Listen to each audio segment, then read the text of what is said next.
رات کے سناٹے میں جب پورا شہر نیند میں ڈوبا ہوتا ہے تب کچھ دیواریں جاگتی ہے، کچھ دروازے خود بخود ہلتے ہیں اور کچھ کہانیاں خود کو سنانے کے لیے ترستی ہے۔ ایسی ہی ایک کہانی چھپی ہے لاہور کے ایک پرانے علاقے کی ایک ویران حویلی میں، جہاں وقت رک گیا ہے اور ہر کونا کسی راز کا گواہ ہے۔ اس حویلی میں رہتی ہے ایک لڑکی جو 22 سال کی ہے، لیکن اس کی آنکھوں میں ایسے سوال ہیں جو عمر سے بڑے لگتے ہیں۔ وہ اپنی نانی کے ساتھ رہتی ہے، لیکن دونوں کے درمیان ایک ایسی خاموشی ہے جو چیخنے کو تیار ہے۔ ہر رات اس لڑکی کو ایک ہی سپنا آتا ہے، ایک چھوٹی سی لڑکی سفید کپڑوں میں اندھیرے میں اس کے سامنے کھڑی ہوتی ہے۔ وہ کچھ کہنا چاہتی ہے لیکن اس کی آواز نہیں نکلتی، صرف آنسو سے بھری آنکھیں، اور پھر وہ اچانک غائب ہو جاتی ہے۔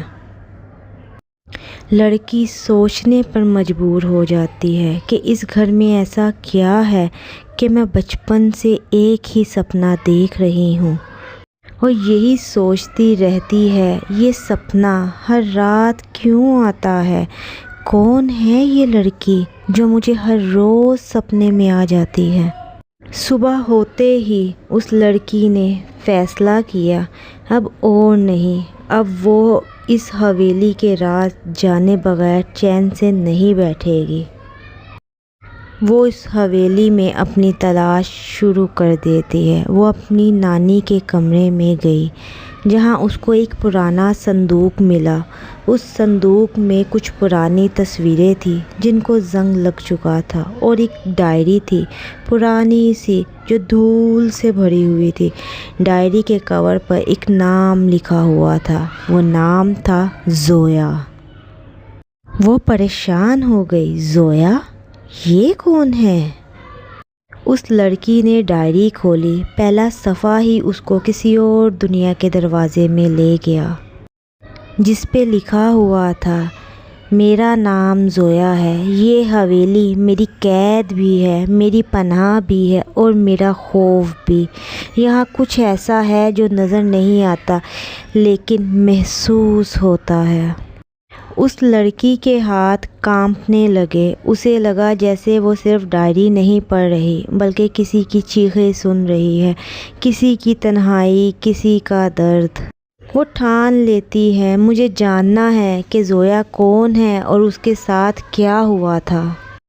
یہ تھی پہلی دستک ایک ایسی کہانی کی شروعات جو صرف گزرا ہوا وقت نہیں بلکہ اس لڑکی کے وجود سے جڑی ہوئی تھی۔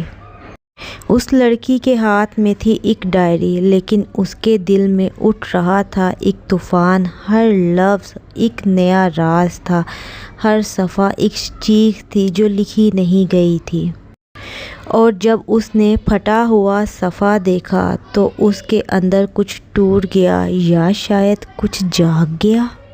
اسی وقت حویلی کے اندھیرے میں ایک آواز گونجی، جیسے کوئی چل رہا ہے اور کوئی لوٹ رہا ہے۔ سوال یہ ہے کہ کیا وہ لڑکی تیار ہے سچ کا سامنا کرنے کے لیے جو اس کی اپنی زندگی کو بھی جلا سکتا ہے؟ یہ تو صرف شروعات تھی، سناٹا ابھی چیخنے والا ہے۔ اگر آپ اس کہانی کا نیکسٹ پارٹ دیکھ تو کمنٹ، شیئر اور لائک لازمی کیجیے گا، کمنٹ لازمی کیجیے گا، ہم نیکسٹ پارٹ ضرور لائیں گے۔ اللہ حافظ۔